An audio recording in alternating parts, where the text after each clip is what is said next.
So the story is about a little Bobby Jones. Bobby Jones. He was a peculiar kid. Strange looking. Stinky. And dirty. Always late. And you know what? He never finished his homework either. Never! Never! Sounds familiar, does it? My oh my!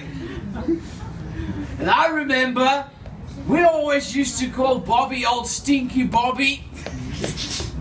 Little dirty Bobby. Yes, and he was a funny looking character.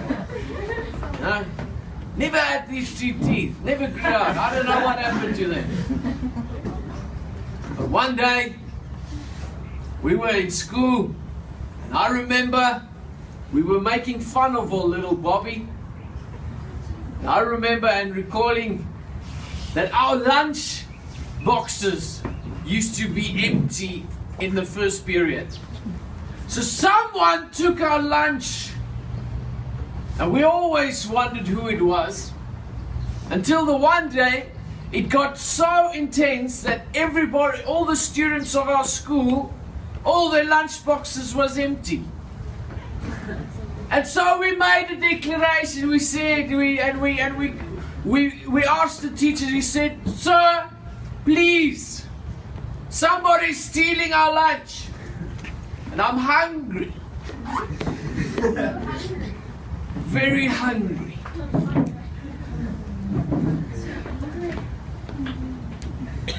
What happened was the teacher asked us to come together, and he said, "Listen, what are we going to do about this problem? Because one of yokes are stealing all the lunch." And we said, "Sir, if it's all right with you, if it's any one of us, let him come out now and only get 3 shots. Do you guys still get hidings? Not? You lucky you. I used to get 6 at a day sometimes. I remember one day, this was in my final year matric, I got 13 houtjies op die boutjies. But anyways, so the teacher said, "You know what we're going to do? If we find this character, we're going to sort him out by giving him 6 lashes on the bum." And we agreed, and we said, "Yes, let's do this." And for a while it went well, but then the lunch started disappearing again. And one day I walked into the classroom, and I remember catching on Bobby Jones. Excited about catching him, I called out, I said, "Sir, I found him!" And everybody was called together in the classroom. And then old Bobby Jones stood in front, and the teacher came and said, "Bobby, why did you take the lunch boxes? Why did you steal their lunch? Why are you always late for school? And why is your homework never done? And by the way, you stink and look dirty." By that time, the whole classroom was laughing and making funny jokes and saying, "Oh, dirty Bobby, oh Bobby Yainki." And I remember Bobby standing there, suddenly breaking out in tears. And this is what little Bobby had to say. And I'm using a cardboard to show what happened that day. So Bobby was standing there, and he says, "Sir, I apologize for taking the lunch." I said, "Sir," he said, "Sir, but when we go home, me and my brothers, there's no food at home. We go home never eating, never having something to eat."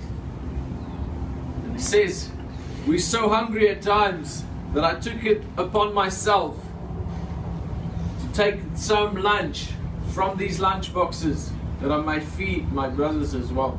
for we are so hungry. You know what? God gave us a perfect heart.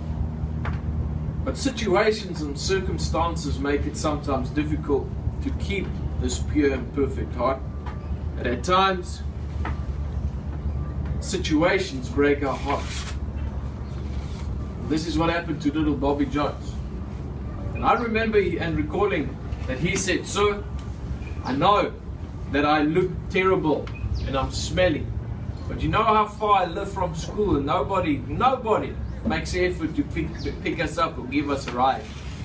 And I'm always late because I see to it that my brother gets at school safe. I make sure he's in his classroom and that he does what needs to get done before the time." The poor guy starts crying, cracking, and suddenly the whole classroom is quiet. And he says, "I know I look dirty, but it's been 2.5 years since the last time that I had new clothes or just hand-me-downs. But this is all I have." The teacher looks at him and nervously starts, "Hierdie Adam's apple starts moving up and down. His throat, it's drying up because he doesn't know what to do now. And Bobby Jones, breaking down, apologizes and he says, "I'm so sorry, guys. I should have told you. But it hurt me whenever you say things about me because you don't know how it's like going home to a father that always wants to beat you. When he's drunk and he gets angry, I'm the first guy he goes for. And that is the reason, sir, why my homework's never done." He says, "I do what I can before he comes home, but when he's home, sir, there's no chance that I can finish my job or my homework or do it excellent because I'm always afraid. I'm consistently staying in fear." This poor guy opens up his heart, and for the first time we hear what's going on in little Bobby Jones's life. And suddenly a heart that is perfect, a heart that was created by God to be awesome and wonderful, suddenly ends up looking like this. And there's no room left for any love. Because everybody's judged and everybody's laughed and mocked and said things and has done things to old Bobby Jones, which was terrible. And a heart that was created for love and joy and peace and happiness and this and that was destroyed. And this is what was left. That there's nothing left. And everybody knows that this is not how our hearts are supposed to look like. There was one guy, Timmy Neetling. Timmy Neetling was the best athlete in our school. And he had something on his heart and he said, "Sir, I know that we said that whomever stole this lunch should be punished with 6 lashes to the bum. But poor old Bobby, he's gone through enough. He's had enough. Can we forgive him and maybe he won't get hurt here today as well?" And teacher said, "Listen, this is what we decided. This is what was going to happen. This must be done. This is an example of what happens when we enforce a law. It must be abided and it must be carried through." And Timmy Neetling, looking at Bobby, said, "Sir, you know what? I will take the punishment." One act of kindness changed the whole atmosphere. And suddenly Bobby picks up his head and he looks at Timmy Neetling sitting at the back, coming forward, ready to take what was supposed to come to him. Now Bobby was very poor, come from a dysfunctional family. didn't have anything going for him in life. But because he opened up his heart, and because we for the first time understood what he was actually going through, and sometimes life is difficult for the person next to us without us even knowing. They put such a brave face and they do things according to what they know is best. But because we didn't understand or know what he was going through, we judged and laughed and mocked and broke down even more what was already broken. And suddenly we realized that we, in a sense, were a disappointment in ourselves. We thought we were great, laughing and mocking. We woke up and we understood that we were breaking down something that God was loving. And someone was in need of help and love and understanding.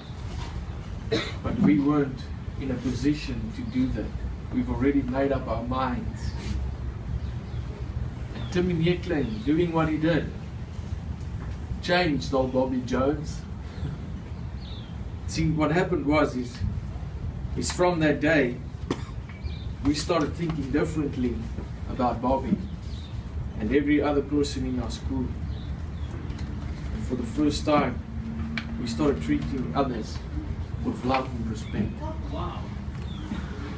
We started making something. Though you could see the marks where it was torn, the acts of kindness and love towards one another helped restore the heart of Bobby Jones. And he became a very successful businessman. And you know what? I worked in one of the companies. Bobby was an excellent boss. And because of that act of kindness, upliftment from Timmy Nietlin, changed the course of his destiny, changed his life forever. If we continued punishing and mocking and breaking down what God was trying to build up, he would have not gone far in life. But because something happened that day in classroom, that boy's life changed dramatically. Mine's the same. I pick up people because I knew that it was better. I don't know what that person's going through. I don't know their struggles, what they're going on, what is going on at home, because everybody can smile, but deep down we are hurt and heartsore and broken down and disappointed. Parents disappoint us, family members disappoint us. And when you go to friends and you think they'll understand, they become a disappointment. We had to run to God. We have to run to God with everything. And when we get healing for ourselves, we can start ministering to others' needs. And not laugh and mock and highlight their faults. But in a sense, what we can do is help them by picking them up, helping them overcome, supporting them, and understanding what they're going through. Just listen to the person next to you. Just make a choice and listen before you judge. That their hearts can be restored and that their lives will be changed forever. I hope you've learned a lesson, because I certainly am, or have, and I'm still learning from that day, because it's such a huge thing that happened to us, to myself, that I hope you can see and understand what needs to get done. It is important to uplift, build, and be an example. Thank you very much, guys. Bless you.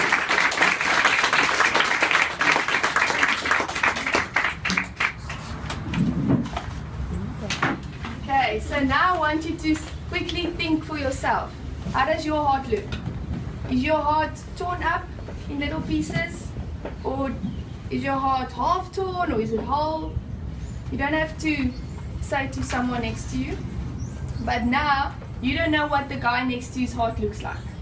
Okay, so think about this. Before you crack a joke or make fun of someone, think of this orange little heart. You don't know. You might be the last word to tear that last little piece of heart off.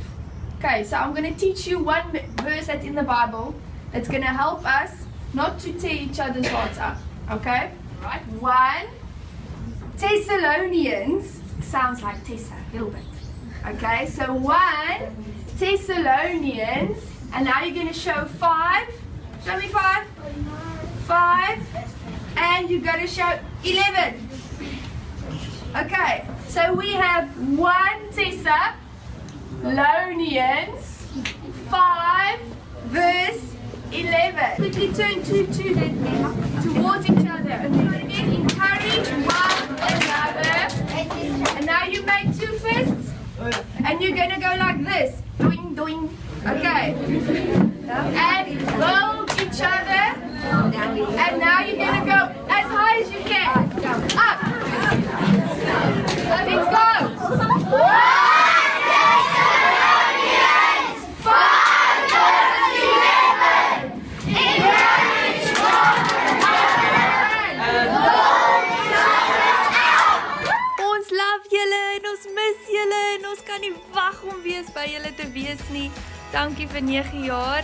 Dankie dat jy jou hart met ons deel. Ons is super duper baie lief vir julle. Sien julle volgende week. Bye.